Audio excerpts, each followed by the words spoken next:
Welcome to co sister trendy life channel மக்களே. இன்றைக்கி நம்ம என்ன பார்க்க போகிறோம்னா, சூப்பராக சிம்பிளாக 3 விசிலில் அருமையான ஒரு சிக்கன் கிரேவி அப்படியே குக்கரில் எப்படி பண்ணுறதுன்னு பார்க்கலாம் வாங்க. இது ரொம்ப ஈஸிங்க. 2 முக்கியமான ஸ்டெப் இருக்குது. அதை மட்டும் நீங்கள் கரெக்டாக ஃபாலோ பண்ணிட்டீங்கன்னா அட்டகாசமாக இருக்கும். எது கூடனாலும் வச்சு சாப்பிட்லாங்க, அருமையாக இருக்கும். வாங்க எப்படி பண்ணுறதுன்னு பார்க்கலாம். ஃபஸ்ட்டு ஸ்டெப்பு இந்த மசாலா அரைக்கிறது தாங்க. கரெக்டாக இதே ரேஷியோவில் போட்டுருங்க, உங்களுக்கு கரெக்டாக வரும். நான் 1 கிலோ சிக்கனுக்கு வந்து ரேஷியோ சொல்கிறேன். 2 கைப்பிடி அளவுக்கு சின்ன வெங்காயம், 1 கைப்பிடி அளவுக்கு புதினா, ஒரு 4 பாதாம், முந்திரி கூட இதுக்கு நீங்கள் போட்டுக்கலாம். 1 ஸ்பூன் கசகசா, ஒரு 1.5 கைப்பிடி அளவுக்கு வந்து தேங்காய், ஒரு தக்காளி போட்டு நல்லா இது மாதிரி அரைச்சி எடுத்து ஒரு ஓரமாக வச்சுருங்க. இந்த மசால் தாங்க ரொம்ப டேஸ்ட் கொடுக்க போகிறது. ஸோ இதை கரெக்டாக பண்ணிடுங்க. அப்புறம் ஒரு குக்கர் வச்சு எண்ணெய் ஊற்றிட்டு நல்லெண்ணெய் ஊற்றிக்கங்க. அப்புறம் கடுகுளுந்தம்பருப்பு, கருவேப்பிலை, பச்சை மிளகா தாளித்து விட்ருங்க. இதை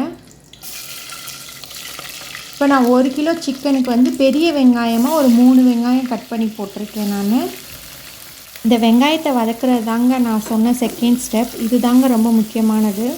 இதை வந்து செவக்கிற அளவுக்கு வதக்கணும். உப்பு போட்டு வதக்கிக்கோங்க. இந்த அளவுக்கு செவந்து வரணும். அப்போ தாங்க கிரேவி வந்து செம்ம டேஸ்ட்டாக இருக்கும். கொஞ்சம் அசந்திங்கன்னா கூட கருகி போகும். ஸோ பக்கத்துலேயே நின்று இந்த அளவுக்கு வதக்கி எடுத்துக்கோங்க. டைம் எடுக்கும், இருந்தாலும் டேஸ்ட் அதிகமாக இருக்கும். அப்புறம் 2 பெரிய தக்காளி போட்டு நல்லா வதக்கிக்கிறேன். வதங்கினதுக்கப்புறம் 1.5 ஸ்பூன் இஞ்சி பூண்டு பேஸ்ட் போட்டுக்கலாம். அதையும் நல்லா வதக்கி விட்டுருங்க. இப்போ நான் இது கூட வேறு எந்த பொடியுமே ஆட் பண்ண போகிறதில்ல. இந்த சக்தி சிக்கன் மசாலா மட்டும்தான் ஆட் பண்ண போகிறேன். மஞ்சள் பொடி கூட நான் வேறு எதுவுமே எக்ஸ்ட்ரா சேர்க்கலை. நான் 1.5 கிலோ சிக்கனுக்கு ஒரு 3 ஸ்பூன் போல் வந்து நான் மசால் சேர்த்துருக்கேன். இது ஒன்று மட்டும் போட்டால் போதும், டேஸ்ட்டு செமையாக இருக்கும். வேறு எதுவுமே நீங்கள் போட வேணாம். மல்லிப்பொடி, மஞ்சள் பொடி எதுவுமே தேவையில்லை. இப்போ கழுவி வச்சுருக்க சிக்கன், அப்புறம் ஒரு 1/4 டம்ளர் அளவுக்கு தயிர் ஊற்றி மிக்ஸ் பண்ணிக்கோங்க. தயிர் ஊற்றுனா சிக்கன் கொஞ்சம் சாஃப்டாக வெந்துடும், அதுக்கு தான். நல்லா மிக்ஸ் பண்ணதுக்கப்புறம் இப்போ நம்ம அரைச்சி வச்சுருக்க அந்த தேங்காய் பேஸ்ட்டை ஊற்றிக்கலாம். மசாலா கொஞ்சமாக மிக்ஸி அலசி அந்த தண்ணியும் நான் ஆட் பண்ணிக்கிறேன்.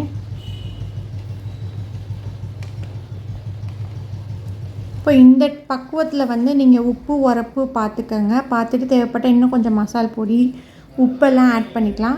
இன்னும் கொஞ்சம் தண்ணி மட்டும் சேர்த்துட்டு நான் க்ளோஸ் பண்ணி வச்சிடுறேன். ஒரு மீடியம் ஃப்ளேமில் 3 விசில் மக்களே போதும். டக்குன்னு ரெடி ஆயிரும். செம்ம டேஸ்ட்டாக இருக்கும். அவ்வளோதான். இதை நீங்கள் சப்பாத்தி, பூரி, இடியாப்பம், ஒயிட் ரைஸ் எது கூடனாலும் வச்சு சாப்பிட்லாம். செமையாக இருக்கும். பாருங்கள், தலை சூப்பராக நம்ம கிரேவி ரெடி ஆயிடுச்சு. இதை நான் ஆக்சுவலாக அன்றைக்கி ஒயிட் ரைஸ்க்கு தான் வச்சுருந்தேன். டேஸ்ட் ரொம்ப நல்லா இருக்குது. நைட் சப்பாத்தி கேட்டுட்டாங்க. அப்புறம் சப்பாத்தியும் போட்டு இந்த கிரேவி வச்சு சாப்பிட்டா செமையாக இருந்துச்சு. ஃபைனல் டச்சுக்கு கொத்தமல்லி தழை தூவி இறக்கியாச்சு. நீங்களும் இதை கண்டிப்பாக ட்ரை பண்ணி பார்த்துட்டு எப்படி இருந்துச்சுன்னு கமெண்ட் பண்ணுங்கள். பாய் மக்களே.